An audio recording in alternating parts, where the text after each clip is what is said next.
Francisco Juárez, soy investigador del Instituto Nacional de Psiquiatría desde hace muchos años y también hago también ya muchos años como parte del programa de doctorado en psicología como tutor y profesor. Algunos de hecho ya me conocen acá, más o menos trabajamos esto de las presentaciones también en cada curso como para dar algún apoyo también a sus compañeros con crítica constructiva. La presentación creo que esa parte porque estamos en una etapa bastante interesante del proceso de sus compañeros que están en una candidatura y van a tener que terminar de arreglar sus intereses para que lo más bonito posible, ¿no? Mejor posible. Entonces, eso también es básicamente de neuropsicología, me parece. Y nuestro primer comité va a ser de verdad. La regla sería que tienen 15 minutos y hacemos sesión de preguntas al final de cada presentación. Y sí les pido que respeten el tiempo porque con el anexo de la nueva presentación vamos a estar un poco apretados, además de que estamos súper claros. Entonces, empezamos con la verdad. Buenos días, mi nombre es Alejandro Toledo, soy doctorante de neurociencias de la conducta por parte de la FESA UNAM y bueno, realizo principalmente mi actividad del doctorado en el Instituto Nacional de Psiquiatría. ¿Sí? Lo que les voy a presentar es un producto de mi proyecto de tesis que tiene que ver en general con reserva cognitiva y funcionamiento cognitivo. Particularmente voy a hablar de un artículo que enviamos a publicación, está en arbitraje actualmente, que es efectos diferenciales de la reserva cognitiva en usuarios de sustancias. Este producto se deriva del proyecto principal, que bueno, eso es el título provisional cuando lo inscribí, pero dado el curso de las cosas, algunos términos ahí tienen que cambiar. Pero bueno, básicamente los dos variables de interés son funcionamiento cognitivo, reserva cognitiva y bueno, consumo de sustancias. ¿Sale? Está integrado por la doctora Juan Salvador Cruz, la doctora Marina Villier y del Instituto Nacional de Psiquiatría, la doctora Salvador es de Zaragoza y el doctor Carlos Roncero, que es de la Universidad de Salamanca. Y bueno, mi proyecto está inscrito en dos fases. Una es un análisis secundario de datos que se recolectaron en consumidores de inhalables por parte de un proyecto del Instituto Nacional de Psiquiatría. Es la primera fase. De este proyecto se deriva lo que les voy a presentar a continuación. El segundo, parte de mi tesis, es una recolección de datos originales, también con poliusuarios, pero de esto no vengo a hablarles hoy. Bueno, este es el artículo que actualmente está en revisión de lo que les voy a presentar. Y bueno, el artículo habla sobre efectos diferenciales de reserva cognitiva en funcionamiento cognitivo de poliusuarios y sustancias. ¿Sí? Lo que estamos haciendo es un análisis. El artículo, más que en un orden ¿cómo decirlo? Tiene más un carácter metodológico de análisis estadístico. Aprovechamos el aprendizaje de un tipo de análisis que se llama regresión de mixturas para emplearlo en el conocimiento de la reserva cognitiva. Ahorita les voy a decir cómo es que lo empleamos. Primero que nada, ¿qué es reserva cognitiva? Reserva cognitiva es un constructo que se usa para explicar un fenómeno curioso en neuropsicología, que es a través de diferentes individuos frecuentemente existe una falta de relación lineal entre lesión cerebral y alteración cognitiva. De modo que dos sujetos con la misma lesión, misma extensión, misma localización, ¿sí?, pueden tener perfiles cognitivos totalmente distintos. ¿Sí? Entonces, esto se presume que está determinado por dos mecanismos no mutuamente excluyentes: reserva cerebral y reserva cognitiva.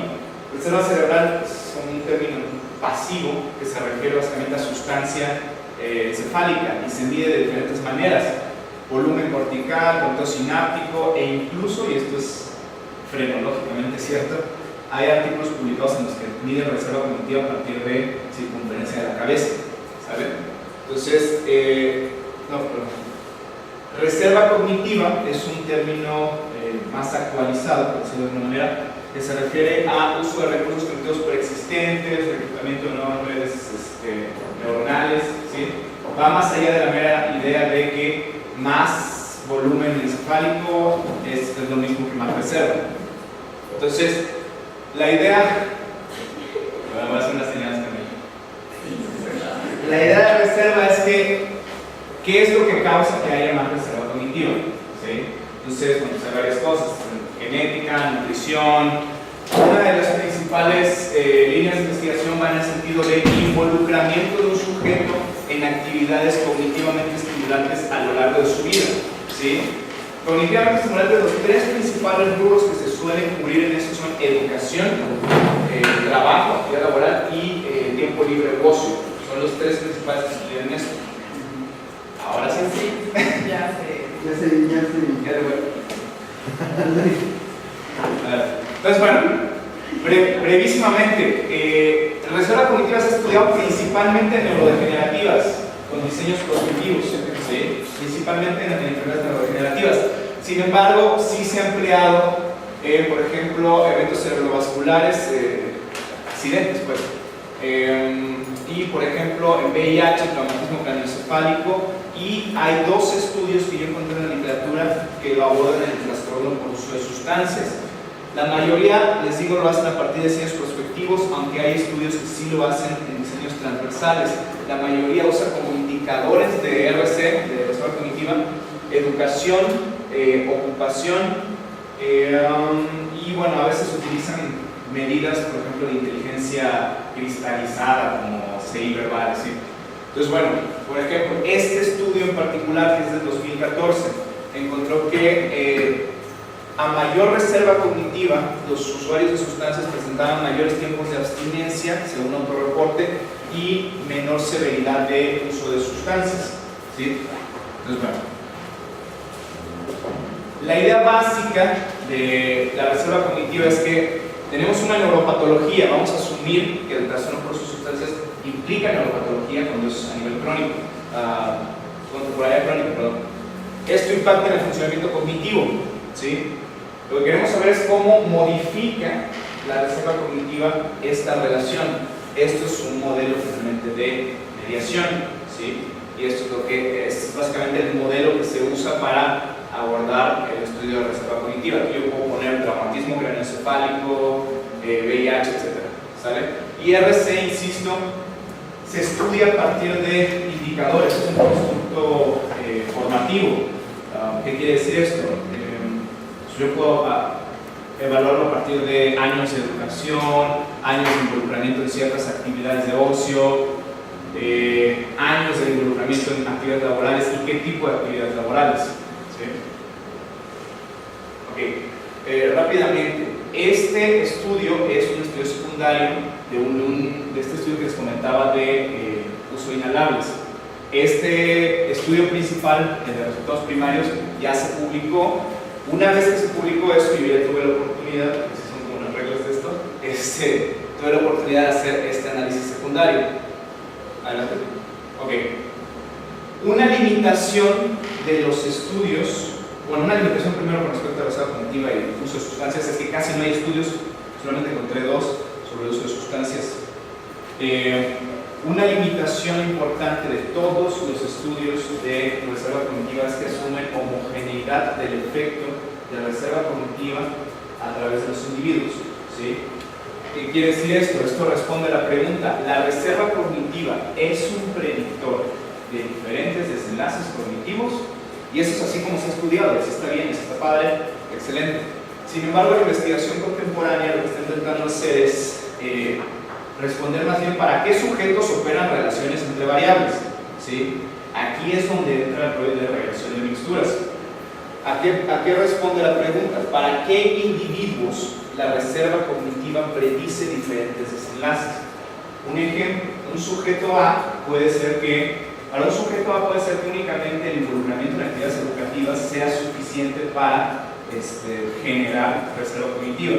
Para un sujeto B puede ser que necesite educación y actividades de ocio. las razones de por qué hay esas variaciones son lo que se pueden estudiar a partir de regresión de mixturas.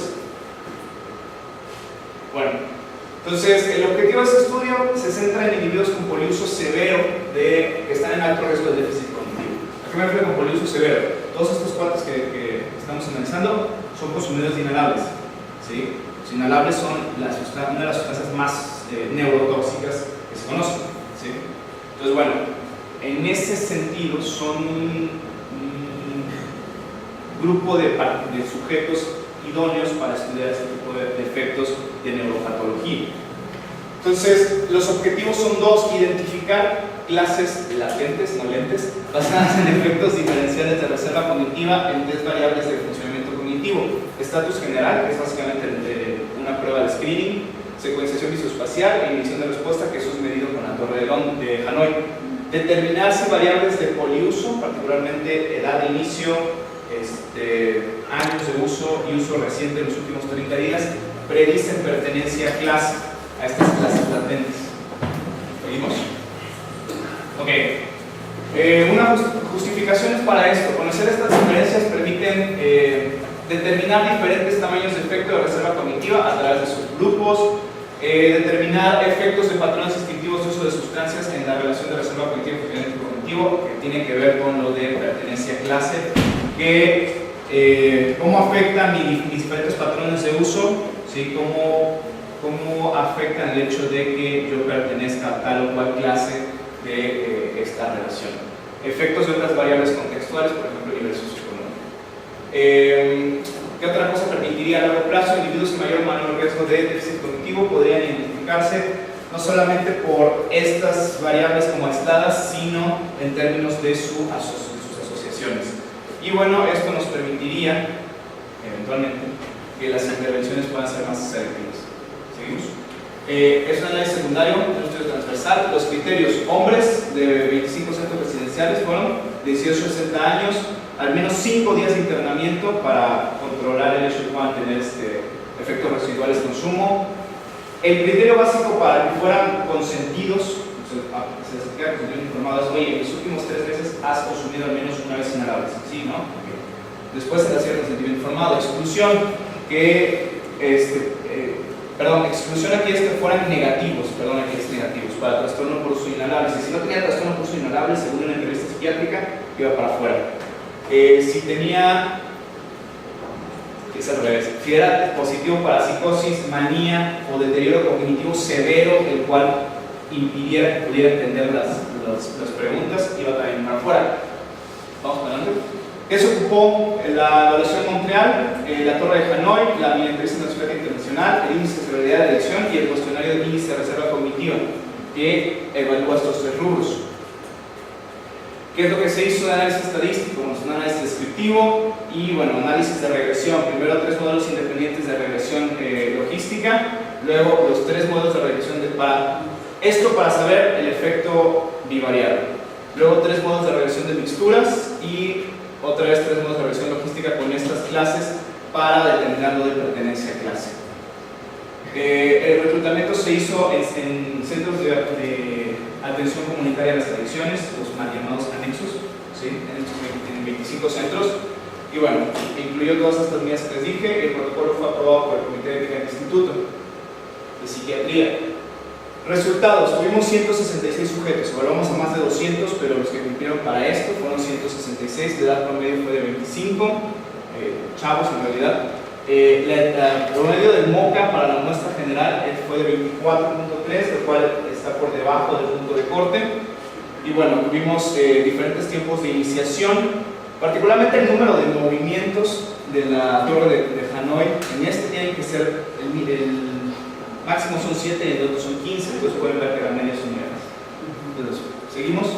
Esto obviamente lo voy a explicar ahorita, pero es básicamente lo que nos permite las clases latentes, es escribir las variables en esos subgrupos según las clases latentes. Obviamente esto es muy largo, está en el artículo, les puedo pasar si me piden, pero lo puse para ejemplificar que nos permite desglosar mejor a los grupos. ¿Seguimos? Educación 11.2 años, trabajo 10.5 años y ocio 42.4 años. El ocio se mide a partir de la suma de un montón de actividades en las que participa el sujeto: juegos, relaciones interpersonales, etc. Y bueno, variables de uso, resumiendo, la mayoría empezó 13 a 16 años, la mayoría tiene 2 a 6 años de uso, principalmente inhalables y marihuana, y de 5 a 16 días consumo reciente, los últimos 30 días, principalmente inhalables. Esto es lo importante, clases latentes. Hay criterios para seleccionar las clases latentes. Aquí lo que me dice es cuál es la mejor clase que puedo seleccionar en función de diversos criterios de información. Entonces, nosotros tomamos la solución de 2 clases en los 3 modelos que probamos. ¿Seguimos? Esto también es nuevo, pero en la siguiente quiero poner nada más el resumen de esto para que se entiendan. ¿Qué es lo que estamos haciendo aquí? En función de la Asociación de Reserva Cognitiva y el MOCA, tenemos que hay un grupo, ¿sí?, particularmente el que sale muy bajo en el MOCA, para el cual educación resulta ser un factor de protección, únicamente educación, ¿sí? Y hay otro grupo, también por debajo del punto de corte, pero menos, para el cual educación, trabajo y ocio, los 3 combinados, parecen funcionar como factores de protección. ¿Qué me está diciendo esto? Los 3 indicadores no funcionan igual en términos de esta relación para todos los sujetos. Para algunos únicamente opera educación, para otros todos los criterios. Porque bien no me lo recuerdo.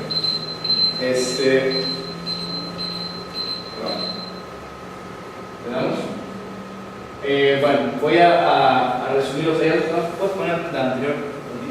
Esta es la tabla del efecto de las sustancias sobre pertenencia a clase, pero lo voy a resumir ya en la discusión. ¿Adelante? Ok. ¿Qué es lo que vemos? Que por usuarios el involucramiento de actividades cognitivamente estimulantes se asocia con mejor desempeño cognitivo. Esto es algo que ya se sabe, esto es algo que ya se ha estudiado. Esto es lo que llamamos como efecto homogéneo. A través de todos los sujetos, estos indicadores parecen funcionar. ¿Sí? Siguiente. Lo que no se sabía era que para algunos sujetos, ¿sí?, ciertos indicadores funcionan mejor que otros, ciertas actividades cognitivamente estimulantes funcionan mejor que otras, ¿sale? Y bueno, algunos patrones de consumo, particularmente inicio temprano de marihuana, incrementa, por ejemplo, la probabilidad de pertenencia a una clase caracterizada por menor tiempo de inicio en Torre de Hanoi, es decir, como más impulsiva, por ponerlo en términos cognitivos. ¿Vamos? Limitaciones, el tamaño de muestra. Cuando enviamos a revisión nos dijeron que este tipo de a un rector le encantó, otra revisión nos dijo que está muy padre, pero que requiere una muestra más grande. Al estudiar más a poco al respecto, dicen que necesitamos al menos una muestra de 1000. Ausencia de medición de neuropatología, o sea, yo no vi daño cerebral directamente. Hay un sesgo socioeconómico, no hay inclusión de mujeres, esto es importante, y pruebas neuropsicológicas pueden ser limitadas y no específicas. La Torre de Hanoi mide muchas cosas y a veces no es enteramente cierto si mide planeación o qué cosa. Entonces, bueno, futuros estudios deben contemplar precisamente estas limitaciones a la hora de estudiar esto, principalmente hacer diseños prospectivos como ya visto. Muchas gracias. ¿Tenemos unos minutillos de pregunta? Sí. ¿Por qué exactamente, bueno, la parte de las pruebas se utilizaron pruebas visoespaciales y medición de respuesta? Entiendo que debido a estas cuestiones de drogadicción, pues medición de respuestas, pues era como que algo que sí se debería de medir, ¿no? Sí. Pero en secuencia visoespacial, ¿por qué secuencia visoespacial y no memoria o otro tipo de concepto? La pregunta es excelentísima. Hay 2 razones. La primera es de carácter administrativo. ¿Qué pasa? Había un artículo que ya incluía esas medidas de funcionamiento ejecutivo nacional y secundario. Entonces yo no podía, no se me permitía administrativamente volver a utilizar las mismas medidas en ese sentido. Agarré la Torre de Hanoi, porque la Torre de Hanoi, cuando tú la puedes desmenuzar muchas medidas, tiempo de inicio, latencia entre las respuestas. Entonces yo tenía todos esos datos. Los datos de la Torre de Hanoi que no se emplearon para el artículo primario, los empleé para eso, particularmente el número de movimientos y tiempo de iniciación. Esa es la respuesta administrativa. La otra es porque precisamente en este artículo de funciones efectivas inhalables, lo primario, me di cuenta que el único que parecía ser informativo con respecto a funcionamiento de estos tipos de usuarios, que era precisamente la prueba de Renault, por eso me quedé con eso. Y el MOCA, por proporcionar una medida internacional, y bueno, también sí se me permitió el trabajo. ¿Qué cuestionario utilizaste para medir la reserva cognitiva? Se llama cuestionario índice de reserva cognitiva, se llama CRIC en el acrónimo en inglés. Y bueno, básicamente lo que hace es preguntar, por ejemplo, ¿cuántos años de escolaridad tienes? ¿Cuántos años llevas realizando actividades, por ejemplo, de ida a cine, teatro, cosas así? La escala puede ser muy criticada, muy criticada, porque el investigador está asumiendo qué cosas son cognitivamente estimulantes, lo cual puede ser falso.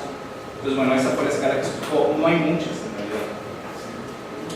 Y en la mayoría hay algunos artículos que solamente utilizan años de educación. Ya con eso dicen, esa reserva cognitiva.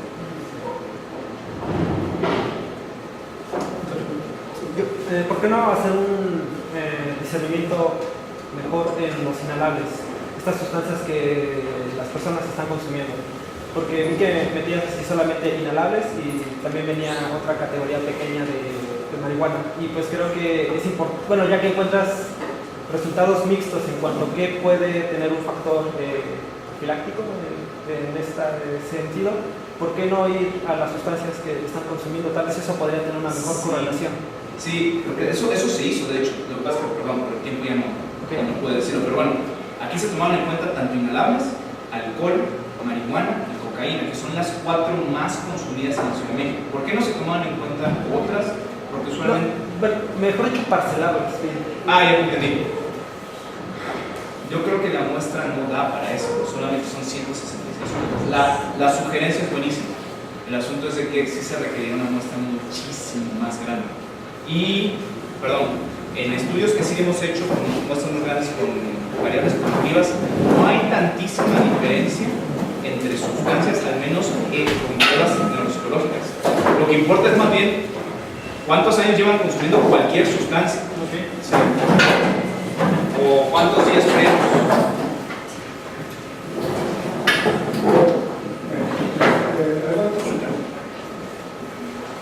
Es interesante que mencionas que no hay daño neuropsicológico en tus casos.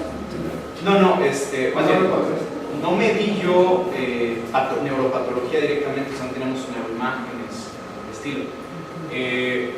Sí hay asociación en este estudio y en otros que se han hecho, sí hay asociación entre variables de consumo y para que desempeñen pruebas.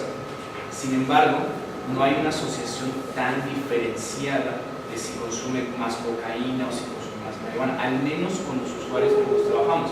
La mayoría como base tiene un altísimo consumo de alcohol de entrada, como base. La mayoría consume marihuana cuando menos ocasionalmente. Entonces es como mucho ruido ahí como para poder hacer esa diferenciación, y estoy de acuerdo que se puede hacer, pero creo que requeriría muestras muy grandes. ¿Qué crees que pasaría si tienes roles sanos en esta conferencia? ¿Cómo está tu referencia? Bueno, para la segunda fase sí tenemos controles. Yo creo que se van a observar diferencias de entrada en términos bivariados en las ejecuciones, por ejemplo, del MOCA. Por ejemplo, ya haciendo el análisis descriptivo de los casos que ya tengo, en general tienen una puntuación de 27 con desviación estándar de 1 y algo los casos. Pues bueno, creo que habría diferencias, ¿no? Habría diferencias entre los grupos, los controles no van a tener desempeño bajo. Pero ¿pudiste observar en el MOCA algún específico donde estuvieras añadiendo una mayoría? Hay un modelo factorial del MOCA, que es de 6 factores, que incluyen atención en el ejecutivo. Las que he notado que salen bajas son atención, memoria y funciones ejecutivas, particularmente. Los sujetos no salen bajos en lenguaje, son nomás los 3 hijos. No salen bajos en lenguaje, no salen tan bajos en orientación, ni en habilidad visoespacial. Muchas gracias. Gracias. Vamos a continuar el programa con Benjamín. Para su presentación. Por favor. Hola.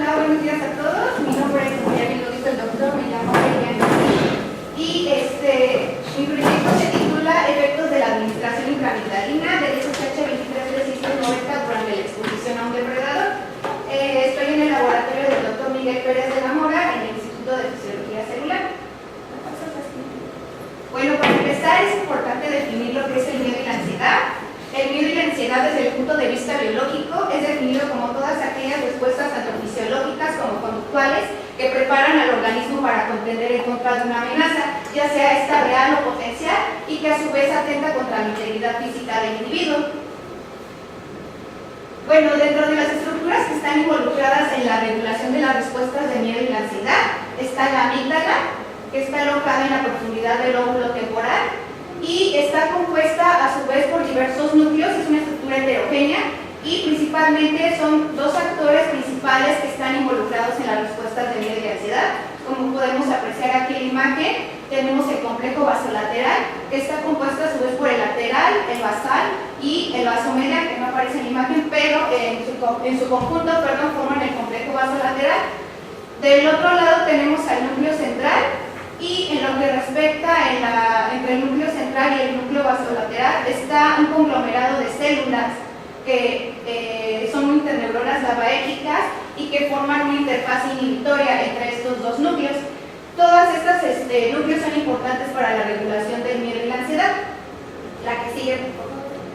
Bueno, ¿cómo es que se sabe que la amígdala forma parte o regula las respuestas de miedo y la ansiedad? Pues básicamente, como ya muchos conocerán, tenemos el condicionamiento pavloviano, en donde los principales actores de la regulación de estas respuestas pues es el núcleo lateral y el núcleo central. Toda la información que llega sensorial en cuanto al tono y al estímulo incondicionado, que es un choque eléctrico, llega a través de aferentes del tálamo y de la corteza al núcleo lateral y al núcleo central, y después, posteriormente, a través de estructuras del tallo cerebral y del hipotálamo, se van a producir ciertas respuestas que están regulando el miedo y la ansiedad. Y estos dos actores son los principales, ¿no? El núcleo lateral y el núcleo central.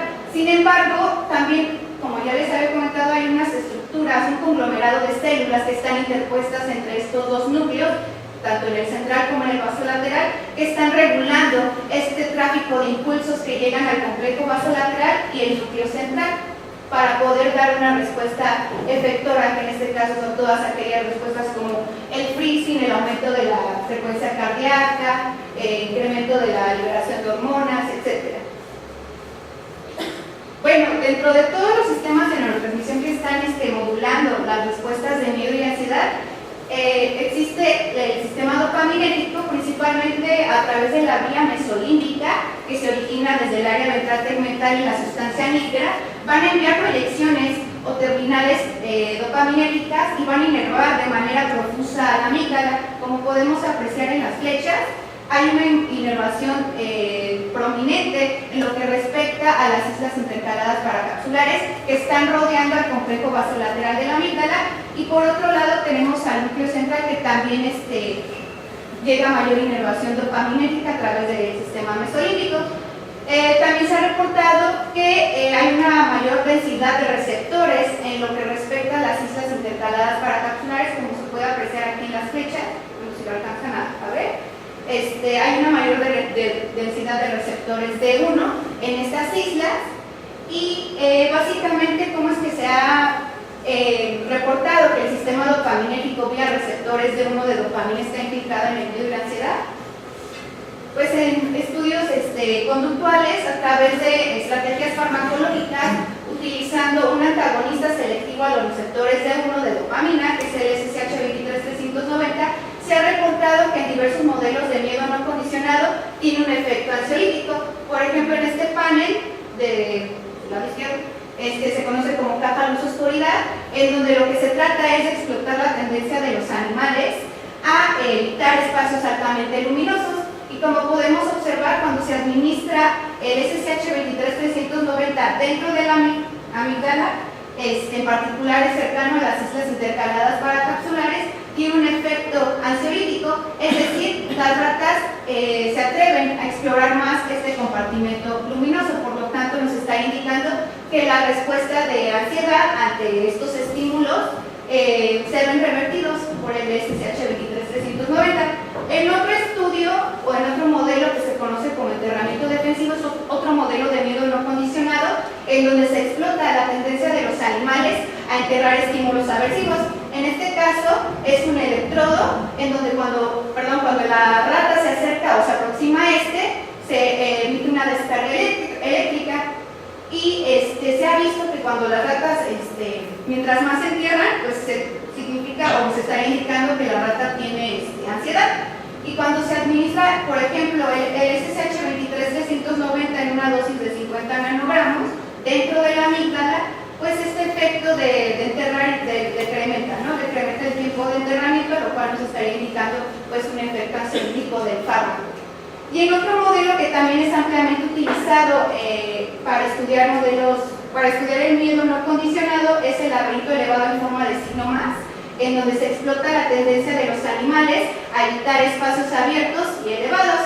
Cuando los animales pasan más tiempo en los brazos cerrados, pues eso nos está indicando que los animales están ansiosos.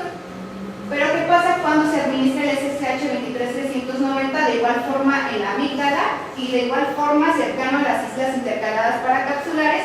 Pues este efecto se revierte, es decir, los animales se atreven a explorar estos espacios que son abiertos, lo cual con esto nos estaría indicando que el SSH 23390 en modelos de miedo no condicionado tendría un efecto ansiolítico.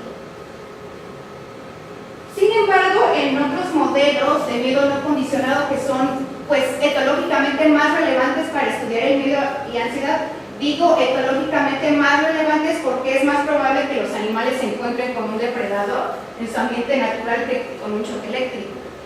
Entonces, pues los pioneros en estudiar este modelo de exposición a depredador en el 72 fueron el grupo de los Blanchard, en donde ellos lesionaron el complejo amigdaloide, es decir, toda la amígdala. Aquí no hacen distinción de qué núcleos, pero ellos encontraron que cuando se lesiona la amígdala, en comparación con animales que no fueron lesionados, hay un incremento en el número de aproximaciones al estímulo amenazante, que fue la presencia del depredador, y un mayor número de contactos con el gato, sugiriéndonos que la amígdala es necesaria para que los animales emitan estas respuestas defensivas ante pues, su estímulo amenazante, que en este caso es el depredador. Sin embargo, en un estudio más actual, realizado por Martínez y colaboradores en el 2011, ellos encontraron a través de técnicas de inmunohistoquímica, midiendo la expresión de CEPOs en diversos núcleos de la amígdala, ellos encontraron que principalmente el núcleo medial, su parte posteroventral, hay un mayor incremento de la expresión de CEPOs cuando las ratas son expuestas a su depredador natural en comparación con animales a los que no fueron sometidos a la presencia del depredador. De igual forma, pero no tan significativo como en el núcleo medial, también tenemos al núcleo vasomedial y el vasolateral, que también incrementaron pues la expresión de proteínas CEPOs en estos núcleos cuando los animales son expuestos a su depredador, lo cual nos estaría indicando que también la amígdala estaría involucrada en procesos de miedo no condicionado, principalmente en la regulación de las respuestas de exposición a depredador. La que sigue, por favor. Bueno, como tal, pues ya vimos que el sistema dopaminérgico amigdalino, vía receptores D1, pues sí participa en la modulación del miedo y la ansiedad no condicionado.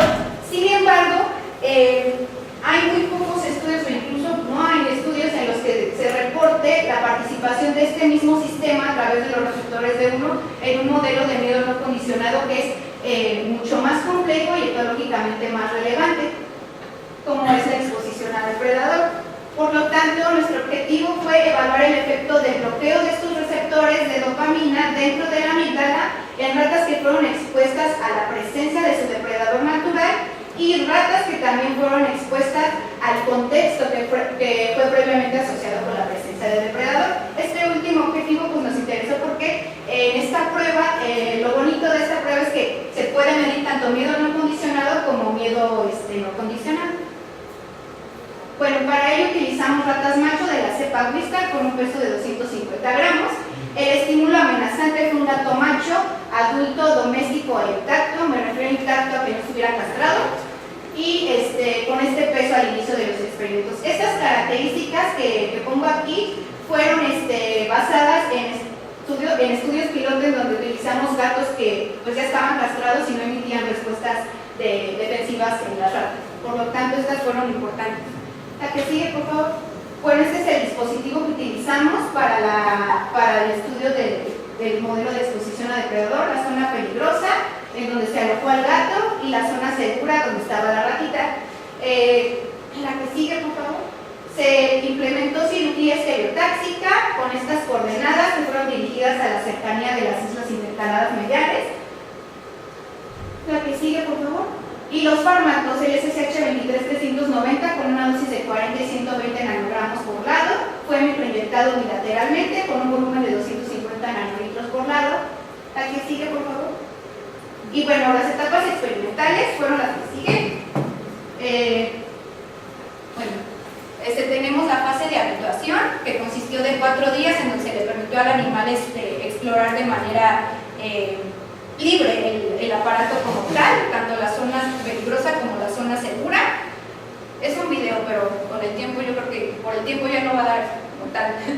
Exposición a depredador, en donde tenemos aquí ya alojado al depredador en la zona peligrosa, y al día siguiente se evaluó la fase de evocación, en donde nuevamente fue colocada la rata, pero ya sin la presencia del depredador.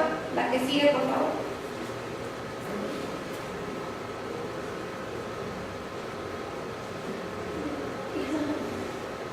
Bueno, en una primer parte del experimento nos interesó evaluar el efecto del SSH 23390 durante o previo a la fase de exposición a depredador, y en la siguiente, por favor.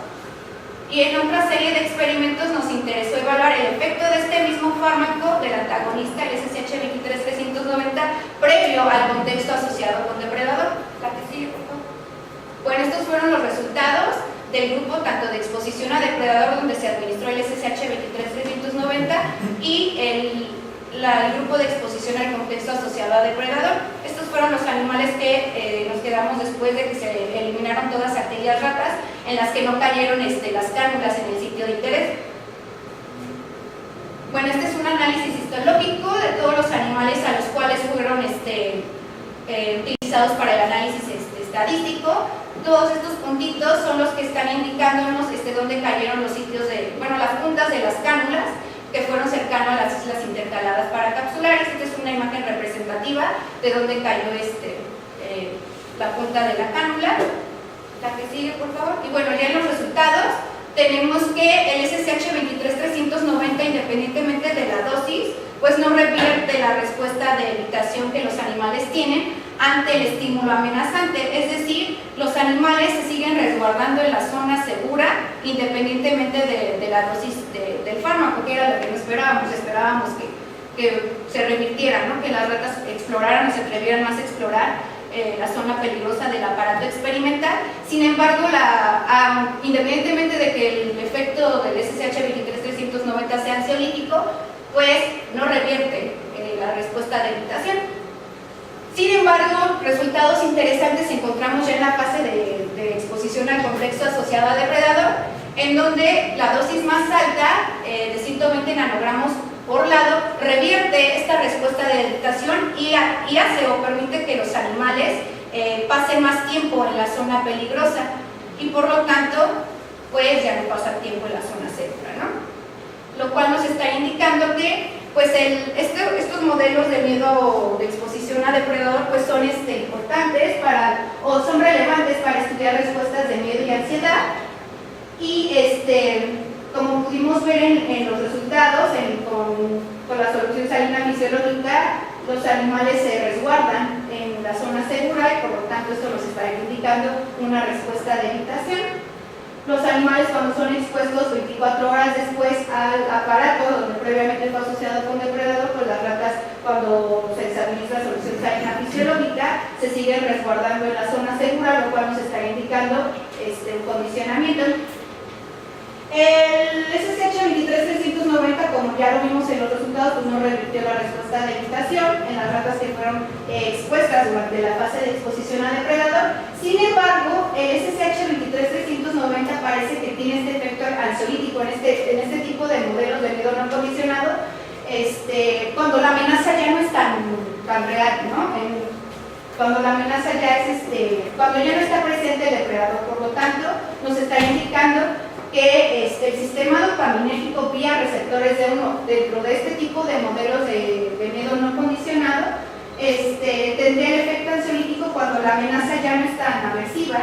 Y esto nos está indicando también que el SSH 23390, el efecto ansiolítico producido 390 depende del modelo de miedo no condicionado empleado y también de la intensidad del estímulo aversivo. Y bueno, en perspectivas, lo que nosotros proponemos es que se requiere el aumento del tamaño de la muestra de los sujetos en donde hubo diferencias significativas con la dosis de 120 nanogramos del SSH 23390 en la fase de evocación. Y también lo que pretendemos es evaluar posteriormente las conductas de freezing y conductas de valoración de riesgo, que son otro tipo de respuestas defensivas que son características de las ratas cuando son expuestas a estímulos amenazantes. Y también se requiere de técnicas como más finas, ya que las islas intercaladas paracapsulares de la amígdala son muy pequeñitas y es muy complicado llegar directamente o dirigir las cánulas a este sitio de inyección. También es deseable estudiar otros sistemas de neurotransmisión como el sistema opioide en este tipo de modelos de miedo no condicionado, ya que se ha reportado en la literatura que las islas intercaladas paracapsulares, aparte de que son ricas en receptores D1 de dopamina, también se ha visto que son ricas en receptores mu opioides en particular. Y decir, eso sería todo.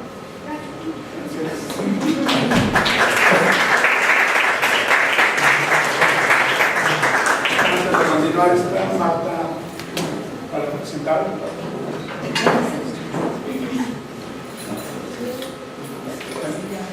Tenemos unos minutos de preguntas, respuestas, comentarios. Sí, para acá.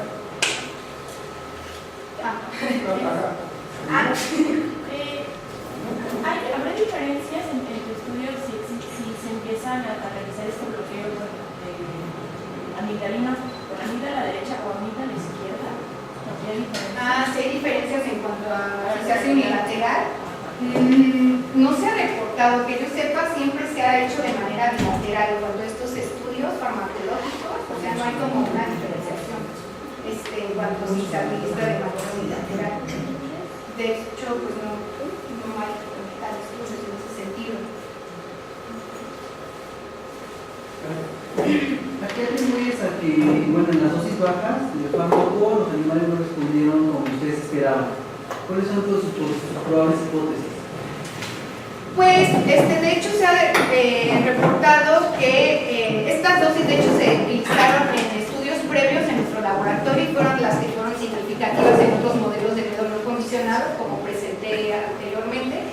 Sin embargo, yo creo que también depende de, mientras más aumentes la dosis, yo creo que se va perdiendo la especificidad del fármaco, porque también el SSH 23390 también es afín a los receptores de serotonina. Entonces, cuando se administra o cuando se incrementa la dosis, se pierde este efecto. De hecho, cuando, no sé si se acuerdan de las gráficas, pero en los modelos de miedo no condicionado, en otros modelos de miedo no condicionado, se ve que con dosis pequeñas sí tienden a disminuir, ¿no?, estas respuestas de ansiedad, y con dosis más altas se revierte este efecto. Es como muy característico de los fármacos, ¿no?, este efecto de U invertida. Y se ha visto que con estas dosis, dependiendo también de la especificidad del fármaco, y también pues se va perdiendo, ¿no? O sea, pareciera que también probablemente ya se estaría uniendo a otro tipo de receptor, en este caso el de serotonina, aunque es muy poca su afinidad al receptor de 5-HT1A, me parece, es muy bajo. Entonces, probablemente sea. Y Sí. bueno, tendría que ver con el ámbito experimental de ejecución del animal, o sea, porque nosotros era bien no condicionado, pero estábamos colocándolo con un predador real. Entonces, ¿eso podría también explicar el hecho de que el animal haya respondido como ustedes esperaban? ¿Cambiar el contexto experimental? El contexto, o sea, ¿te refieres que fuera diferente a la fase de adquisición, o sea, durante la exposición? Pues probablemente podría ser una opción, cambiar el contexto, porque también se ha demostrado que las señales son importantes, ¿no? Por ejemplo, en estos trastornos de estrés postraumático, ¿no? Todas estas señales que son asociadas con un evento traumático, pues podría también tener un factor, ¿no?, importante. Sí, podría ser una alternativa. ¿A qué te refieres? Hola. ¿A ¿A qué te refieres con etológicamente relevante? Bueno, lo mencionaba en la introducción, es etológicamente más relevante porque las ratas no requieren aprender a tenerle miedo al depredador, es un miedo innato que las ratas tienen, no necesitan de ensayos para que las ratas puedan asociar, en este caso, un contexto con depredador, ¿no? Pero sería más instinto, ¿no? Porque etológicamente, ahora sí que la etología son 4 postulados, pues. ¿Dónde? Es que me costó trabajo ahí entenderte. En la parte etológica. Sí, me refiero a que en este sentido, estos estímulos, me refiero a que son etológicos porque es más probable que se encuentren en el ambiente natural del sujeto. En ese sentido me refiero a que son más etológicos. Sí. Solo es curiosidad, ¿han considerado lo que están haciendo al inglés circuitos importantes para la memoria? ¿Cómo no te...? O sea, que sea un circuito mnésico lo que está afectando. Claro, sí, esta ya sería una parte mnémica, ¿no? Mnemónica. En este sentido, porque ya estamos implicando procesos de plasticidad en el condicionamiento, entonces sería importante evaluar esta parte, porque pareciera ser que el efecto del SSH 23390 en este modelo tendría el efecto ya en el condicionamiento, en la asociación de estos estímulos, no tanto en la parte innata, entonces sí sería interesante evaluar. De hecho, el complejo vasolateral pues es donde se lleva a cambio todos estos cambios plásticos, ¿no? Entre la asociación del estímulo condicionado y el incondicionado, y en este sentido sería interesante estudiar. Porque entonces no estarías interrumpiendo la ponderación de la valencia del estímulo riesgoso, ¿no? Por eso no podemos resultados ahí, como lo que estaba haciendo. Sí, ya la parte de la evocación del recuerdo, ¿no? De haber realizado previamente un depredador, y el SSH estaría como afectando la expresión de ese miedo.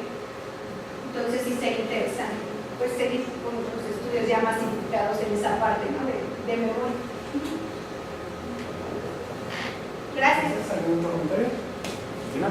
Entonces pasamos con Antonio.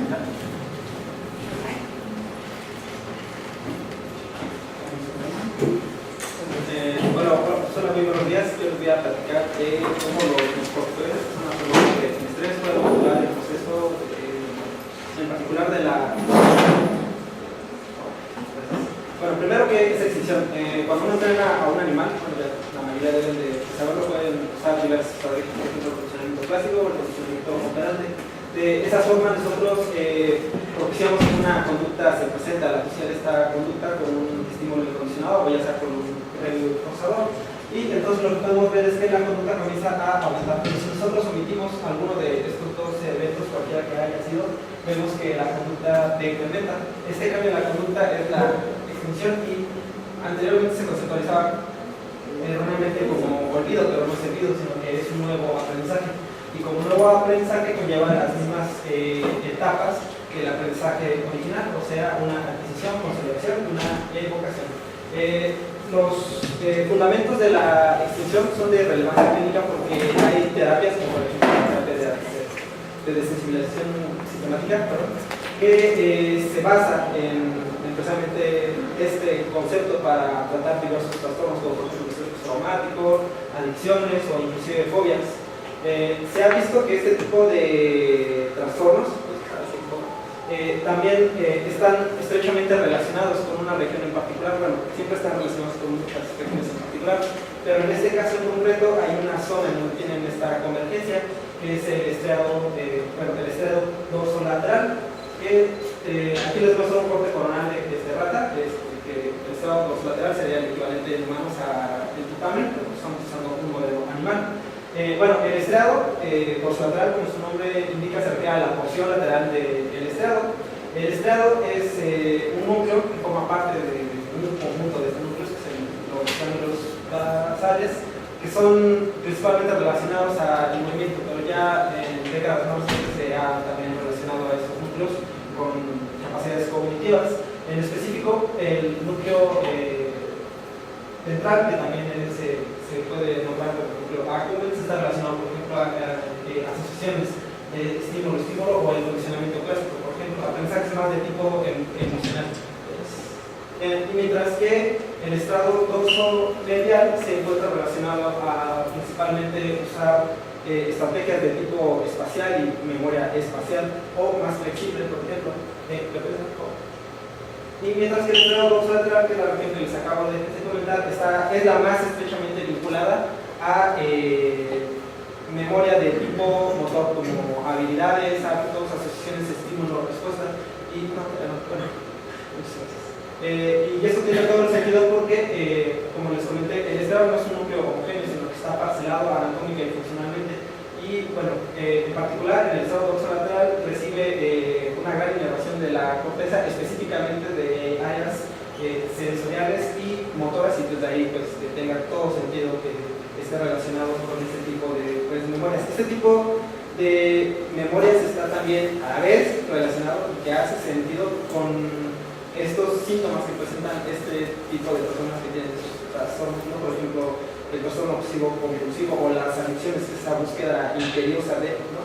Está muy relacionado con los hábitos y de hecho se conceptualiza que este tipo de conducta que presentan estas personas es una especie de, o bueno, se debe a la desregulación o déficit de las funciones mnemónicas del estrado dorsolateral. De hecho, personas que ya consumen drogas por muchísimo tiempo se postula que al principio es una especie de reforzamiento positivo, donde estaría participando principalmente el estrado dorsolateral, y posteriormente, ya cuando se vuelve una adicción ya consolidada, ya no es un reforzamiento positivo, sino que es un reforzamiento negativo, es decir, consumen para ya sentirse mal, y se ha visto que tiene relación ya más con esa región en particular.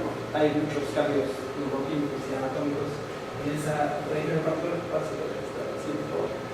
Bueno, esto es lo que les comenté. Y este tipo de trastornos se han también relacionado, es decir, su presencia con el estrés.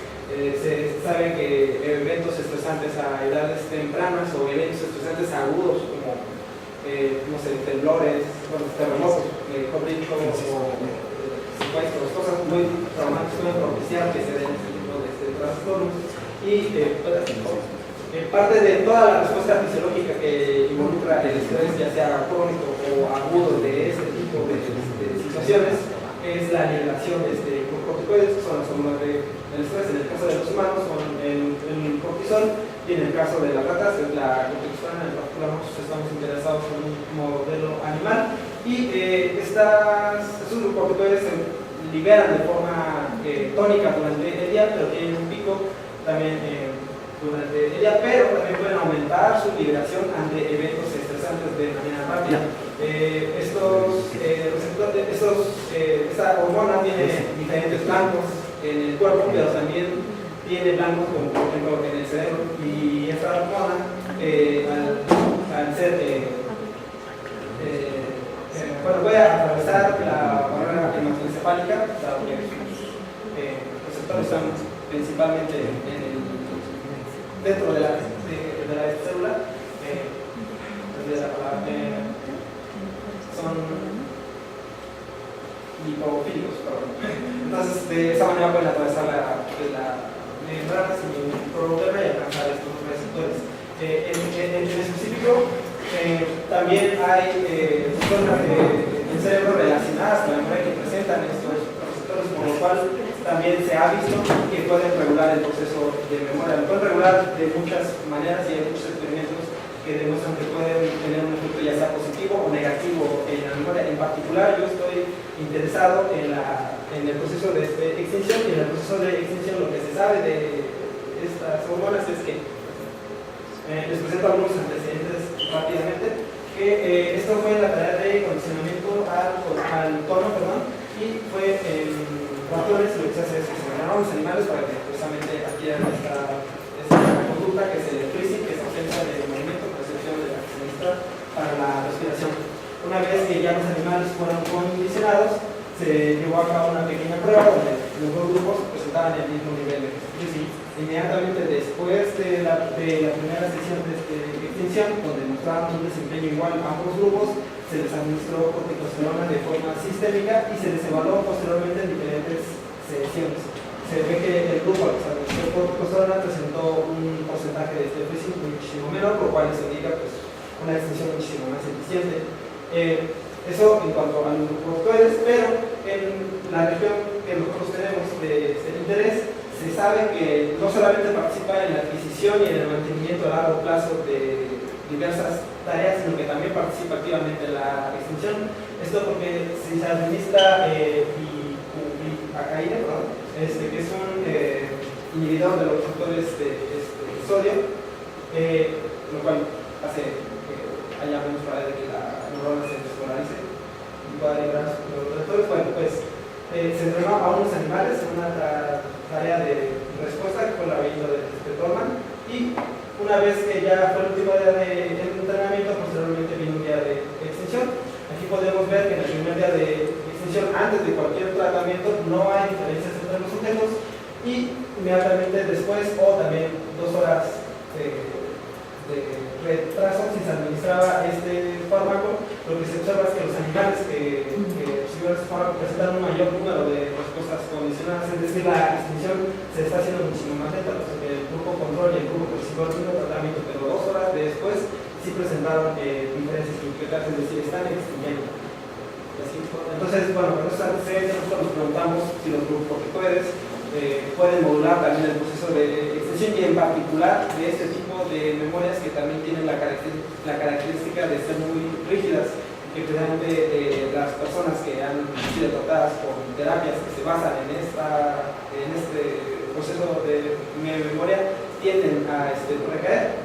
Entonces, bueno, nosotros nos preguntamos si administramos corticosteroides directamente en el estado postlateral, podemos facilitar esta extinción. Así es, entonces la metodología que nosotros usamos, bueno, usamos un modelo animal, ratas, macho, vista, y pasaron por una cirugía estereotáxica para implantar cánulas de forma bilateral en la región del extensor lateral. Posteriormente fueron fueron pesadas y restringidas de alimento para que con un peso promedio base restringamos el peso al 85%. Esto porque con la finalidad de que estuvieran motivados para realizar la tarea. La tarea que nosotros usamos fue el laberinto de Tolman, y es una tarea operante donde se utiliza un reposador o una recompensa, que en este caso es azúcar, para que los animales trabajen. Se llevan a cabo 3 sesiones de manipulación, esto con el objetivo de que los animales estuvieran familiarizados con el contexto experimental y con el experimentador, para que no hubiera variables de estrés extras al experimento. También se llevaron 2 sesiones de habitación en el aparato con las mismas razones, y también se les expuso al reposador previamente para que no hubiera efectos de fobia o algo por el estilo, para que ya en el día de entrenamiento, o el primer día de entrenamiento, fueron 6 sesiones, una diaria. Durante cada sesión fueron 10 ensayos, en el que a las ratas la tarea es muy sencilla. No sé si algunos de ustedes están familiarizados con la tarea, pero el objetivo es que la rata aprenda a girar hacia un lado del laberinto, es lo único. Pero esta tarea tiene la ventaja de que, dependiendo del perfil de entrenamiento, puede reclutar a una u otra región del cerebro, porque cuando el brazo de salida se altera, pero se mantiene constante la dirección hacia la cual el animal debe girar, el animal deja de poner, digamos, atención a las pistas espaciales, y entonces digamos que el hipocampo no estaría participando mucho, digamos, en este aprendizaje, y es donde el estrado dorsolateral toma relevancia, porque se sabe que si se lesiona el estrado dorsolateral, los animales no pueden aprender este tipo de tarea cuando está lesionado el estrado dorsolateral, cosa que sí pueden aprender la versión espacial del hábito, porque bueno, pues el hipocampo está intacto, y viceversa. Entonces, bueno, nosotros utilizamos 6 sesiones de entrenamiento, y una vez que los animales aprendieron a girar hacia un lado del laberinto, bueno, se llevaron a cabo 3 sesiones de extinción, en las cuales inmediatamente después de la primera sesión de extinción se administró el tratamiento, y posteriormente se llevaron a cabo 2 más para evaluar la reflexión de la extinción. También se llevó una sesión de entrenamiento para ver qué tan robusta era esta extinción ante un entrenamiento. Y al finalizar todos los protocolos conductuales, se obtuvieron los cerebros y se verificó la correcta implantación de las cámaras para asegurar que los datos que nosotros teníamos, bueno, solo usamos los datos de los sujetos que contaban con un correcto implante. La siguiente, por favor. Bueno, aquí ya les presento ya los resultados. Tuvimos 3 grupos, usamos 2 dosis, un vehículo de 2 diferentes concentraciones. Y aquí les presento las sesiones de adquisición. Lo que nosotros observamos fueron el número de respuestas correctas, es decir, que girara hacia el brazo que nosotros estamos reposando, y la latencia para llegar al brazo, es decir, en el momento que nosotros colocamos a la rata y llegaba a la zona donde estaba el reposador. Vemos que conforme avanzan las sesiones aumenta el número de respuestas correctas y las latencias van incrementando. Esto significa que efectivamente los animales están adquiriendo la tarea. Como estamos trabajando con decisión, debe haber algo que extinguir. Esto ya es las sesiones de extinción y lo que podemos observar es que en la primera sesión de extinción los animales no presentan diferencias tanto en el número de respuestas como en las latencias. Esto es bueno porque la diferencia entre el grupo, porque aún no estamos administrando ningún tratamiento, de si todos los animales están en la misma experiencia de aprendizaje. Y una vez que administramos este tratamiento, inmediatamente después, ahora en la siguiente sesión de extinción, lo que podemos ver es que el grupo con corticosterona 30 penalogramos presentó un número menor de respuestas significativamente y unas latencias muchísimo más altas. Esto se observó también en las subsiguientes sesiones de extinción, lo cual quiere decir que están teniendo una extinción muchísimo más eficiente. Bueno, ante el reentrenamiento, nosotros esperábamos que se mantuviera esta extinción, es decir, que estas respuestas y estas latencias, que la latencia se mantuviera al menos significativamente alta y las respuestas significativamente bajas. Esto pues no ocurrió así, no esperábamos, pero bueno, de cierta forma tiene sentido con los datos clínicos que trae, que es las recaídas en este tipo de conductas, pues es muy frecuente. ¿Y podrías pasar al siguiente? También nos preguntamos, posterior a estos resultados, si nosotros en qué proceso de la memoria estábamos actuando. Como les comenté, cuando uno aprende algo, hay una adquisición y hay una consolidación donde la memoria es lábil, y si la memoria se consolida pasa a ser memoria de largo plazo. Nosotros al administrar el tratamiento inmediatamente después del aprendizaje estamos asumiendo que probablemente era a través de la extinción, de la consolidación, y la consolidación tiene un tiempo crítico. Entonces la estrategia que nosotros usamos para administrar el fármaco únicamente después de ese periodo crítico, que de forma estandarizada es más o menos 90 minutos. Entonces hicimos entrenamos a los animales con la misma metodología que ya les comenté y adquirieron la tarea y avanzaron. Y igualmente pasaron por un protocolo de extinción, fue exactamente lo mismo que ya realizamos, pero con la diferencia de que ahora administramos 90 minutos después del entrenamiento, es decir, después del tiempo crítico de extinción. Y lo que encontramos es que cuando lo administramos 90 minutos después, ya no observamos ese efecto de facilitación sobre la extinción, por lo cual nuestros resultados preliminares pues indican que efectivamente la corticosterona puede facilitar el proceso de extinción de una tarea que es dependiente del sistema dorsolateral y que probablemente está actuando a través de este efecto de facilitación es porque específicamente está actuando en el proceso de consolidación de la extinción. Y pues no pudimos observar un efecto de resistencia ante un reentrenamiento, y pues estamos trabajando en futuras preguntas. Bueno, y terminar de redondear el trabajo. ¿Alguna pregunta? Muchas gracias por su atención. ¿Preguntas?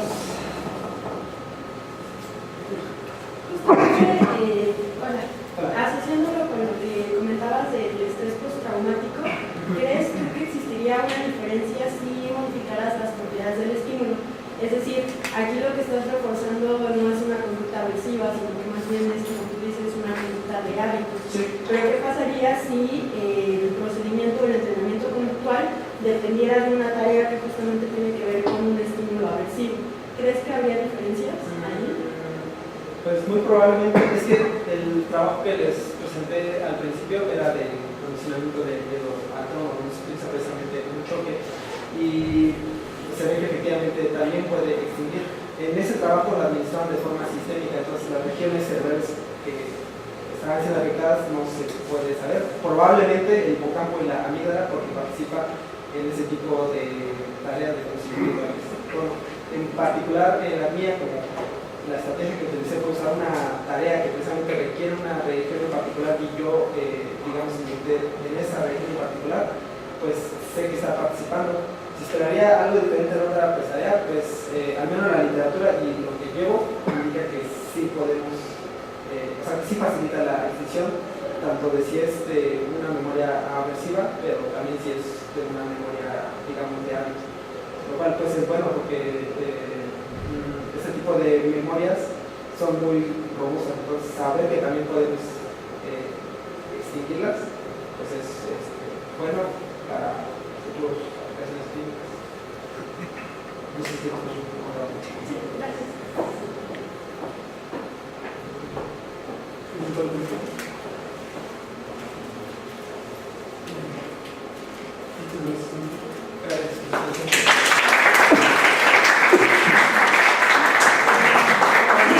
Francisco Javier, la presentación. Marta no llegó. No se me coló por ahí, si me recuerdo. Sí.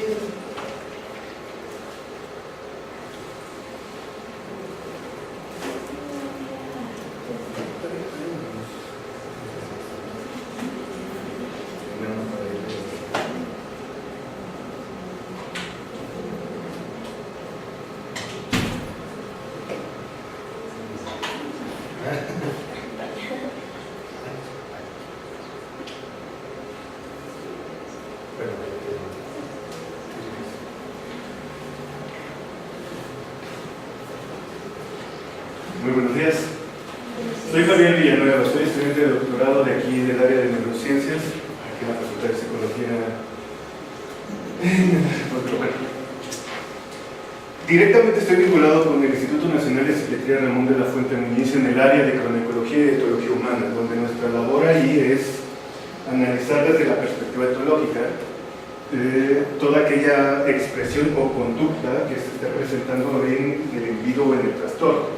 Es entonces que existe una línea de investigación en colaboración con la Clínica de Trastornos de Personalidad, donde, al ser clínica de trastorno de personalidad, nos vamos con el clúster B, con esto, parte de la desregulación emocional, que se abrió un apéndice para esa enorme línea que lleva años, donde yo propuse el analizar la emoción dentro de las vocalizaciones. Si esto es así, entonces el reto para nosotros, para el Laboratorio de Cronoecología y Etología Humana, fue saber cómo se puede visualizar la emoción en la voz, puesto que no es un tema que sea nuevo o estemos descubriendo el hilo negro. Es entonces que en la clínica de trastorno de personalidad, el objetivo ahorita, debido a la gran demanda que tiene el trastorno limítrofe de personalidad, porque hay hasta cola para que sean atendidos, es decir, hay 100 en la lista de espera, la que sigue por favor. Se dio la tarea también, es donde entra ya esta parte de colaboración, donde el TLP de entrada ya es un trastorno que uno de los factores o uno de los rasgos que puede distinguirse dentro de este trastorno, porque esa es la definición que menciona el DSM-4 y parte de las leyes, es esta cuestión de la desregulación emocional, tomando una desregulación emocional como una incapacidad para modular respuestas emocionales. Tomamos esa parte de modular respuestas emocionales como una tendencia para responder a los estímulos ambientales con una elevada sensibilidad, o sea, rápido, una elevada activación y una recuperación retardada, la que sigue por favor. Entonces, bajo este tema ya de buscar la vocalización, perdón, la emoción dentro de la vocalización, nos dimos a la tarea de buscar cuáles son los argumentos o cuál es la base teórica que ya han encontrado anteriormente, porque no, repito, no es un tema nuevo, donde han encontrado que dentro del trastorno mental, el estudio de las emociones con desregulación emocional, se ha encontrado que hay mayores niveles de ansiedad y depresión. Esto lo reflejan los sujetos que estén presentando mayores niveles de ansiedad y depresión, lo estén demostrando o expresando en las valencias negativas, y esto se percibe en el estilo prosódico, no en la conducta. Ahorita no nos estamos enfocando en la conducta.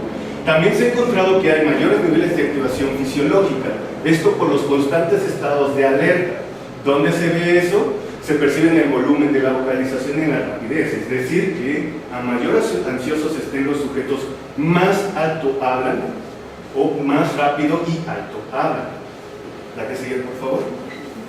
Entonces, buscando dentro de todas las bases de datos, encontramos de los trabajos más representativos en cuanto a la expresión emocional en el TLP y con relación a esta cuestión estilo prosódico y prosodia, es que encontramos un artículo que lo que hace Risenberg es los pone en una condición experimental de ver si reconocen o qué tipos de emociones, qué tipo de expresión emocional reconocen con relación a cómo reconocen la emoción cuando el otro está hablando. Entonces él encuentra que de manera separada encuentran y le aceptan en la mayoría de las expresiones emocionales y es de 10, así como también en el reconocimiento del estilo prosódico, es decir, saben pues cómo les están hablando y cómo los están observando, pero debido a esta desregulación emocional o esta carencia de habilidades para modular respuestas emocionales, encuentra que no existe una integración, ellos están faltos de integración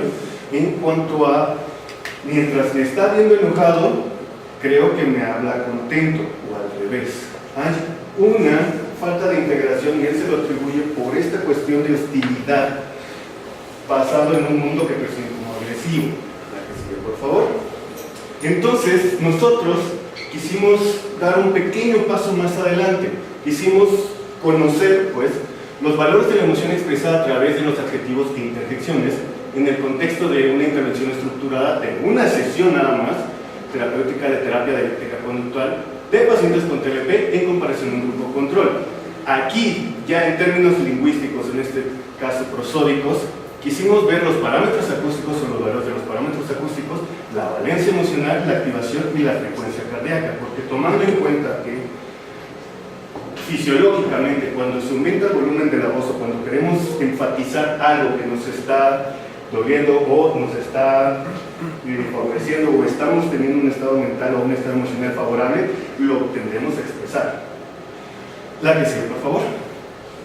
Entonces, ¿cómo hacer todo esto? Bien, nosotros nos fuimos por una parte de la prosodia, nos fuimos por una rama de la lingüística, en este caso la prosodia, que se encarga de analizar tono, acento y estilo prosódico de los parámetros acústicos de la frecuencia fundamental F0 o los decibeles, tomando en cuenta que la F0 se ha estudiado que es la primera vibración de la cuerda vocal. Esta es una vibración, cuando estamos hablando, que no es posible falsear al momento de expresar cualquier emoción. Y la densidad, el decibel o la intensidad. Aquí esto, lo que ya les venía diciendo, es la expulsión total del aire, ya es lo que tiene que ver el esternón, o la rachera, como dijeron algunos. Lo que tiene que ver el esternón, la expulsión de aire para poder hablar más fuerte. Ya se hace que sea más fuerte o más despacio. Vamos a ir regulando la expulsión de aire de acuerdo a lo que queremos decir. Y esto se ha asociado de manera fuerte con una expresión momentánea o espontánea de emociones dentro del discurso oral. En este caso no nos interesa el análisis del discurso, solamente nos fijamos en cómo nos está comunicando la idea o cómo nos está queriendo decir este paciente con TLP en las interjecciones y en los adjetivos. ¿Por qué solamente las interjecciones? Porque las interjecciones en la RAE lo determina que es una palabra invariable o sonido que denota un sentimiento y hasta ahí se queda. Y eso lo cual está bastante bien, que son como sonidos como claro. Son todas estas diferentes tonalidades en el momento de expresar cualquier emoción que nos está sintiendo el contexto en el que estemos. Entonces también cogimos pues los que son los adjetivos calificativos. ¿Por qué esos? Porque es la parte de la gramática o es la palabra que involucra dentro de la gramática esta cuestión de darle un valor emocional, un valor mental al sujeto al que está dándole ese valor, es decir, Javier, alto. No sé, se me ocurre, ¿no? La que sigue, por favor. Dentro de todo esto, los estudios prosódicos que se han hecho a lo largo de la historia es de los más representativos que sí nos dan datos cuantitativos de cuanto a Hertz, en este caso la frecuencia fundamental y los decibeles, es que las personas con estrés presentan mayores rangos de frecuencia fundamental y mayores rangos en decibeles cuando están expresando enojo, miedo y desprecio. En personas que tienen ansiedad, presentan menos rangos de frecuencia fundamental con mayores rangos de decibeles en la ansiedad y miedo. Vuelvo al ejemplo que les estaba diciendo, que tienen hablar rápido y fuerte, pero tienen menores vibraciones vocales. No quiere decir que no estén expresando una emoción fidedigna, sino que simplemente es expresar su estado mental en combinación con el emocional. Están hablando rápido dentro de un contexto que tal vez les está haciendo agresivo. Aquí en la depresión, pues, o personas depresivas tienden a vocalizar frecuencias fundamentales bajas y menores rangos de decibeles, o en el momento, perdón, de estar expresando miedo y desprecio. ¿Por qué no les estoy presentando que de tal rango a tal rango? Porque no existe una unificación. Todos los autores difieren en que de tal rango a tal rango es esto, de tal rango a tal rango es aquello. Sí, pero lo determinan de acuerdo a su trastorno. Entonces, muchos están coincidiendo que la vocalización en total, o sea, la expresión humana, está desde los 80 Hz hasta los 120, es lo que puede vocalizar un humano. En cuanto a los decibeles, son desde los 45 hasta 80, arriba de 80 ya es una turbina de avión. Todos coinciden que todos los humanos podemos vocalizar en esos rangos, pero vocalizar o determinar un rango de emociones es completamente diferente, porque tendría que ver los rasgos de personalidad, tendría que ver muchas de estas otras cuestiones de cómo percibimos el mundo para poder contender emocionalmente con ese contexto. Entonces, por eso no estoy presentando rangos. La que sigue, por favor. Bien, para poder hacer este estudio ya dentro del trastorno límite de la personalidad, lo que hicimos fue acudir a esta clínica de personalidad allá en el Nacional de Psiquiatría.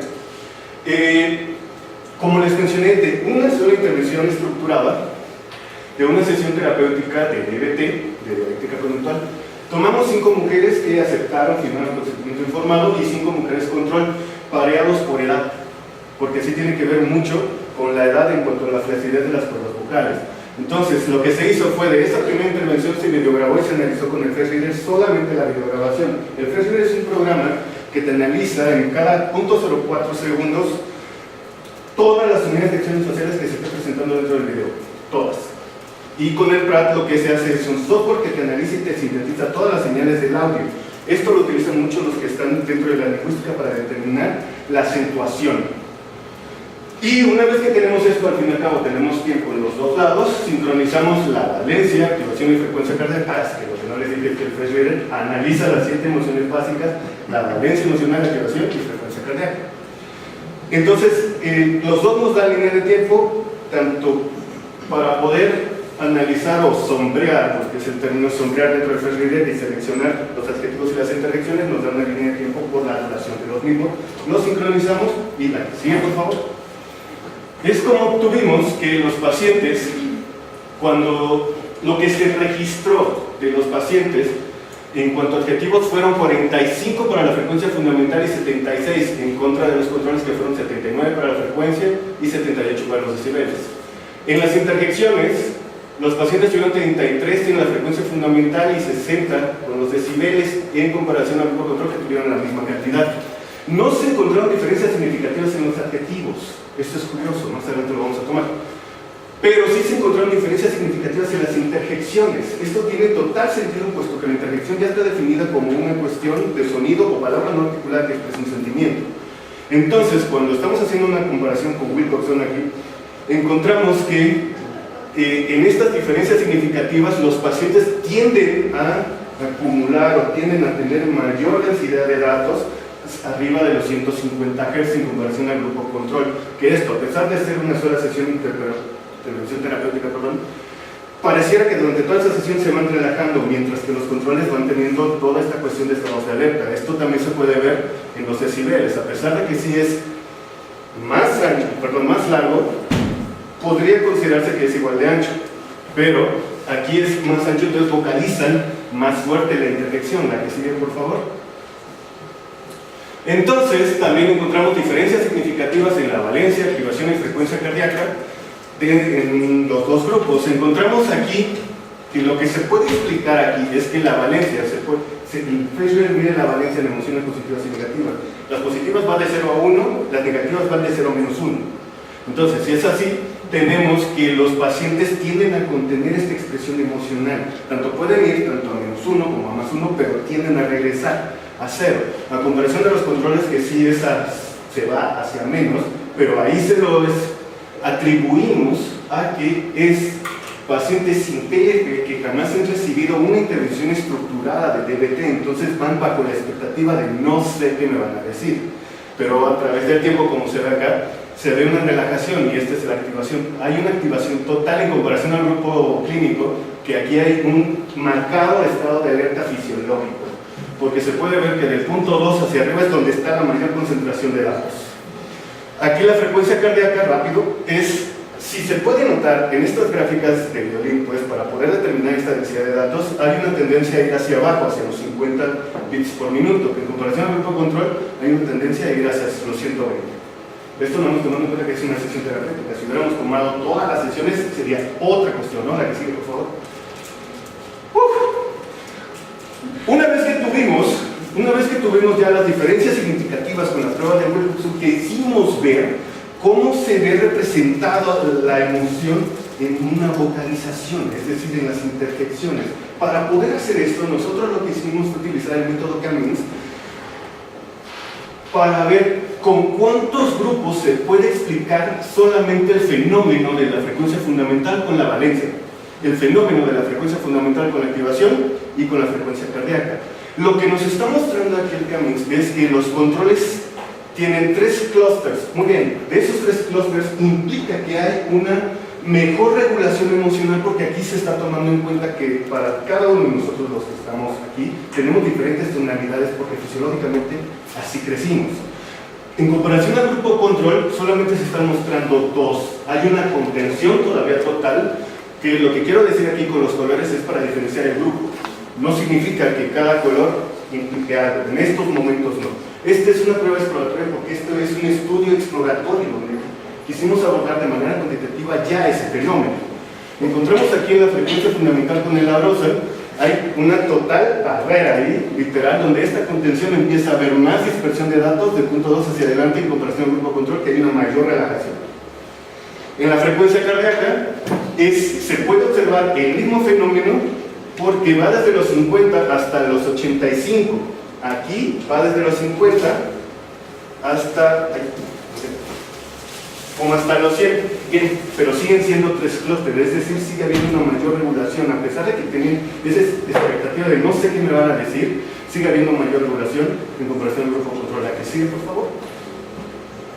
Aquí esto es interesante porque si es así, si hay una desregulación emocional y no sé cómo yo regular mi emoción, pues dentro de la intervención terapéutica, en cuanto al decibel, que es esta expulsión de aire, para que ustedes me puedan escuchar, tengo que hablar fuerte. Entonces, si es así, cada interjección, es decir, cada tengo que vocalizarla o dirigirla, pues, concentrarla en la valencia, pues, aquí negativa, pero hay una menor dispersión, pues, o sea, lo que voy es que los pacientes vocalizan más fuerte, pues lo que se logra analizar es que vocalizan con mucho mayor volumen. Esto es interesante porque aquí los pacientes sí, a pesar de que tienen esa connotación terapéutica de que no sé qué recibir, se tienden a relajar.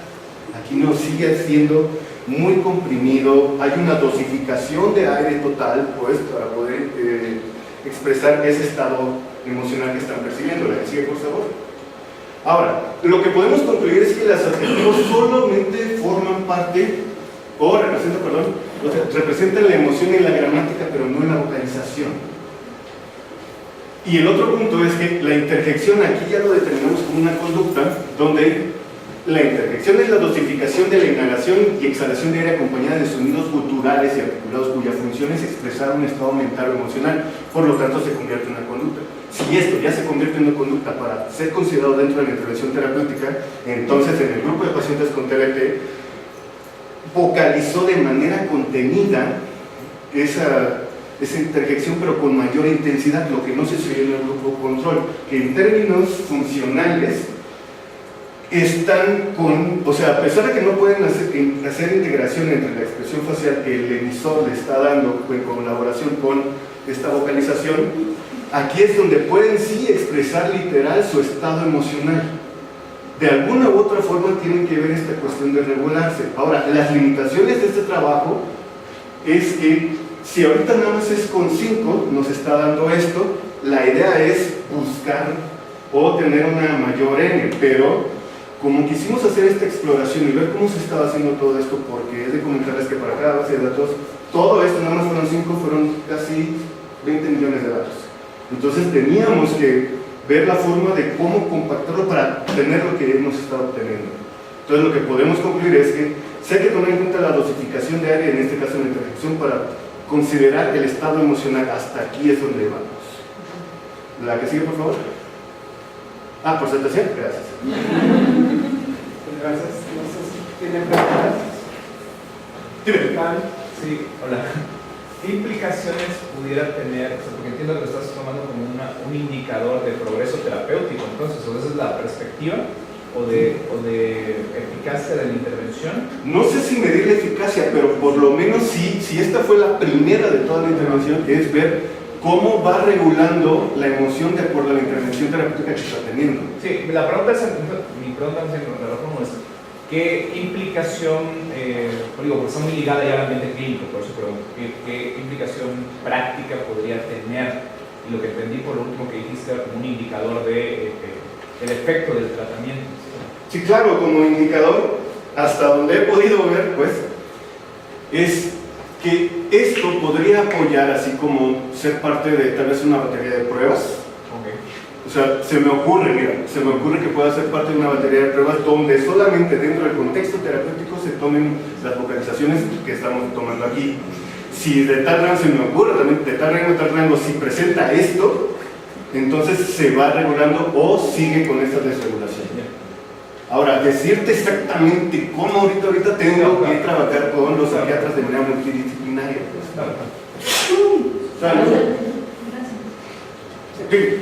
Si te entendí bien, todos tus sujetos eran mujeres. Claro, sí, son mujeres. Porque ¿tiene esto algún impacto en el aspecto físico de la vocalización y de la interjección? Sí, claro, digo, para cada sexo biológico, ¿no? Para cada sexo biológico sí hay diferencias, pero en la clínica no es que no haya hombres, son menos. Entonces la mayoría que van al tratamiento terapéutico son mujeres. Entonces estamos tratando de acercarnos a esa población, no por el hecho de ser mujeres, sino por el trastorno. Está a la mano, pues, ¿no? Entonces de ahí que hicimos nosotros, pues es lo que hay, perfecto, aquí comencemos. Y entonces, o sea, todo un despapalle.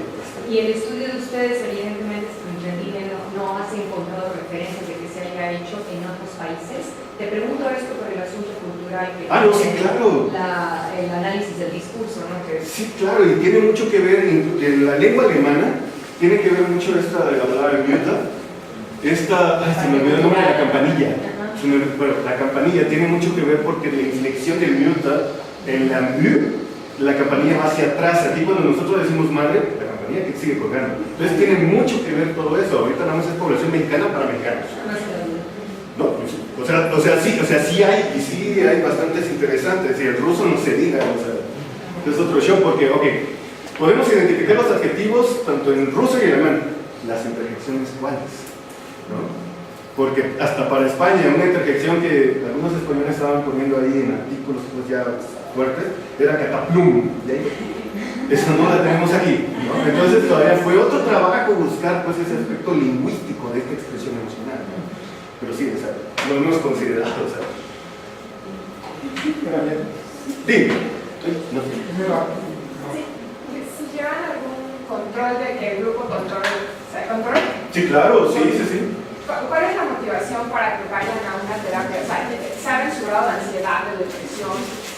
No. ¿Quieren alertar antes de la sesión terapéutica? ¿Cómo están emocionalmente ellos antes de entrar a la sesión terapéutica? Para serte honesto, yo no sé qué estado emocional o mental están teniendo antes de la intervención terapéutica porque solamente los acompaño hasta ahí. El terapeuta, ya dentro del profesional, el que está apoyándonos en todo esto, él ya determina si es apta para el estudio o no, pero a lo que voy con apta de estudio no es por este grado de ansiedad, pues. Entonces, nosotros antes ya evaluamos con el SSL, ya evaluamos con el SKID-2 para determinar si tiene o no, o si no tiene, qué tanto tiene de qué. Entonces estamos buscando como lo menos ansioso, pues, o sea, todos tenemos ansiedad, ¿no? Pero estamos buscando los que tienen menos. Si el terapeuta dijo, no, es que mira, llegó muy ansiosa, considero que no la debería tomar, perfecto. Porque lo que no queremos es ese ruido, pues, ¿no? Es ese ruido dentro de la vocalización, porque no nada más era eso, sino también en la grabación del audio tomar en cuenta los pasos de los demás que están afuera, todo este efecto lumbar, pues, entonces sí hay como un rollo bastante intenso en cómo filtrar toda esa señal de audio, pero de que van bien filtradas. O sea, así es el... Sí, me gustaría si a comparar los instrumentos, o sea, si tienes un instrumento de control, donde yo sé que los pacientes tienen un diagnóstico, pero donde compares el estado, por ejemplo, en la escala de ansiedad de ambas. Sí, claro, ese es el mismo que se utiliza para los pacientes. Ah, ok. Sí, es el MIT, pero llevan otros procesos. Bien, gracias. Sí. Bueno, comentaste que fueron mujeres, Por supuesto. pero comentaste también que el rango de edad era muy importante. Sí. Pero no comentaste qué rango de edad. Ay, qué cosa que me dices. Fueron pacientes que entre los 22, fueron 5 mujeres entre los 22 y 38 años. ¿Por qué sí es importante? Porque fisiológicamente a mayor edad, mayor flacidez. Entonces va cambiando la voz conforme vamos adquiriendo edad. Entonces lo que quisimos hacer es, ok, ya sabemos esto que fisiológicamente sucede, vamos a encontrar las mismas edades para los controles. Ahora sí que no sabría decirte si... No, pues sí, ya. Sí, o sea, sí lo tomamos en cuenta, pues. Sí tomamos en cuenta la edad, por eso. Sí. Desconozco si en estas variables hay cambios a lo largo del ciclo menstrual y si lo controlaste. No tomamos en cuenta el ciclo menstrual. No. ¿Ya hay cambios? De acuerdo con esto, sí, porque fisiológicamente hay otros tipos de reacciones, entonces hay otros tipos de estados emocionales. Entonces hay diferentes, incluso expresiones conductuales y vocales, pero no tomamos en cuenta esto. Solamente se les preguntó si estaban en, y pues las 5 reportaron que no, pero así que tú. Nada más les preguntamos que no. Bueno, les preguntamos y dijeron que no. Las 10 estaban bien. O sea, sin molestia, sin tener frío, sin... ¿Se entiende? No es que fase del ciclo fueron evaluados. No, ahí sí ya no. Nada más preguntamos si están en el superior. ¿Cómo? Si les preguntan. Ah, no, claro, sí, porque eso cambia.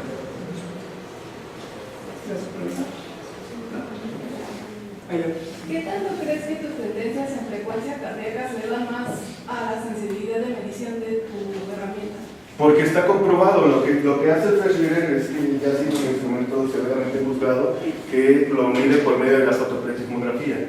Entonces ya de entrada ahí ya es un medidor que está bien aceptado incluso en la comunidad médica, pues porque también es el mismo pues, que utilizan para los dedos, ¿no? Sí, es que nosotros también utilizamos eso, pero hay muchos problemas con el filtrado, entonces no sé. ¿Con filtrado te refieres a? Al filtrado de datos, por la frecuencia cardíaca que es como bastante difícil de medir. Sí, claro, lo que hace ahí es que mediante el video, por eso pide iluminación y que esté bien iluminado el cuarto, lo que hace es que de acuerdo a lo que mida con ciertas ecuaciones que todavía no entiendo, te mide son rojos, se me fue el nombre, está sonrojado. Tiene otro nombre, ¿no? Pero bueno, la ruborización lo está midiendo de acuerdo a la luz. Entonces, pues, si lo que no quisimos es meterle como más cosas al paciente porque quisimos que fuera lo más natural posible. Si ya de entrada tiene una cámara enfrente, ya es considerado como invasión dentro de esa privacidad terapéutica, meterle más cosas, pues imagínate. Entonces lo que quisimos es que fuera el TLP lo más natural en esa expresión emocional. Entonces, pues lo que mide Ferreira es medirlo así, por medio de la fotoplatismografía. Adelante. Muchas gracias. ¿Pueden pasar los ponentes, por favor?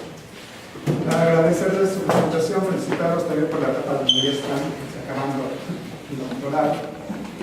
Y por sus aportaciones al conocimiento, en final de cuentas, también hablando de trastorno límite de la personalidad, es una enfermedad bien complicada. Precisamente la regulación emocional es algo que nos impide de repente saber cómo están los pacientes, ¿no? Son muy variables, muy volubles, definitivamente. Creo que herramientas como nos está presentando mi tocayo, nos pueden incluso ayudar a caracterizar también el trastorno, ¿no? Eso es un trastorno muy interesante y las cuestiones clínicas que tienen, ¿no? Empresa seria también.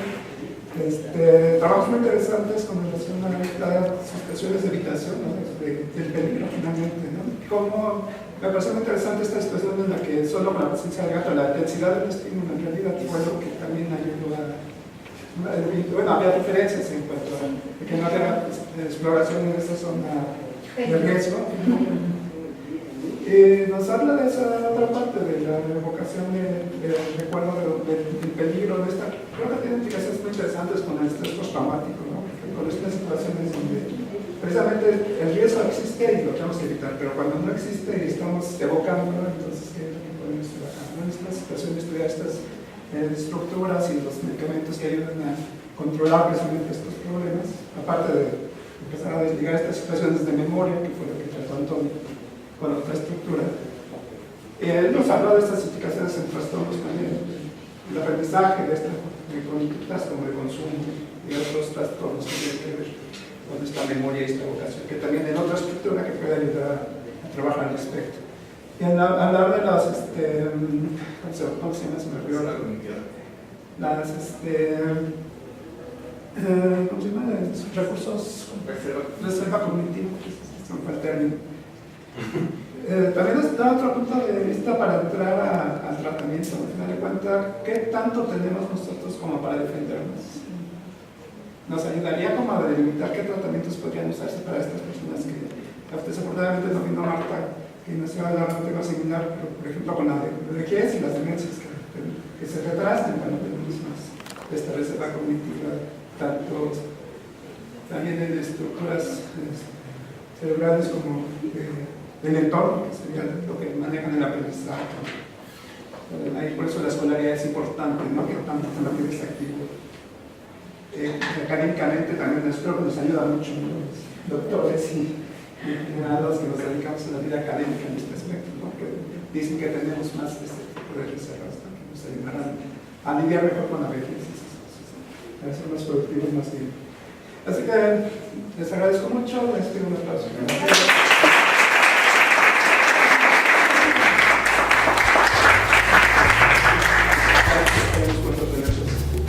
Ya formalmente como colegas. Como doctores.